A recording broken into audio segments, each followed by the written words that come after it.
There was a study by the American Association of Universities last year that estimated that 13% of all college and university students experience some form of rape or sexual assault through physical force, violence, or incapacitation. So drugging, alcohol, something like that. So this is a podcast for college ministry leaders. So I just wonder, Rachel, what do you think a college ministry leader needs to have in mind when they are addressing sexual purity, Mm. knowing that some in their audience, upwards of 10% potentially have or will experience this type of sexual assault? Oh man, that's such an important question. I mean, I think your question is part of the answer. The main thing is just to acknowledge that there are people in that room, guaranteed, who have experienced sexual abuse. So you're speaking to an audience that's going to internalize your words in different ways, and so that's one of the things that was so damaging about purity culture, is that they taught these messages that victims of abuse internalized in ways that were twisted and probably not even intended, but it had a huge impact on their self-worth. I think it's so important to acknowledge that when you're talking about sex, we are talking about sexuality post-fall. So we know that sexuality is a God-created good, but we also know that we live in a sinful world. And so it's kind of like when you're talking about divorce. We say God hates divorce, and yet divorce happens to Christians.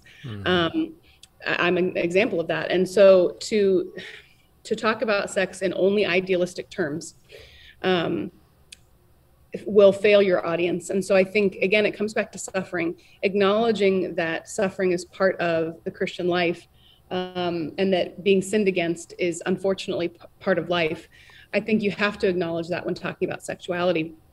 One way to specifically do that is to not make virginity the measure of purity, because someone who's been abused might not be a virgin, but it doesn't mean that they're not struggling to pursue sexual purity. Or someone who has failed morally, it doesn't mean that today they're not seeking sexual purity. And so I think it's really important that we talk about sexual purity as a lifelong calling, and not, a specific, well, that virginity is the mark somehow of sexual purity. So not putting that on a pedestal, just speak with compassion. Yeah.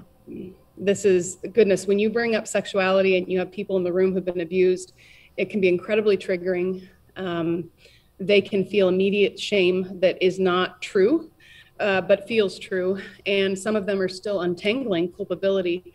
And so that's another thing, is that how we talk about men and women and lust speaks very directly to women who've been abused. So if you talk about women as though we have more power than we actually do to control male lust, that is going to make victims of abuse feel responsible. So, it's the typical rape culture rhetoric saying, well, she shouldn't have gone to that party. When you make that statement, what you're saying is she's the reason she got raped. And you're letting the man off the hook, because you're saying he couldn't help but rape her because she went to that party, right? What's really sad is that kind of rhetoric is all over in the church. And it comes from this idea that women are morally superior to men. And so we have more sexual self-control. And we also have the ability to act and dress and talk in ways that will somehow keep us from being abused. What we know is that that's not true at all, right? Yeah. You can be wearing jeans and a t-shirt and be attacked. You don't have to be flirting with someone to be sexually harassed. And so I think we have to change the way we talk about male lust, actually. At its core, that is where this conversation changes and helps victims of abuse become free from false shame.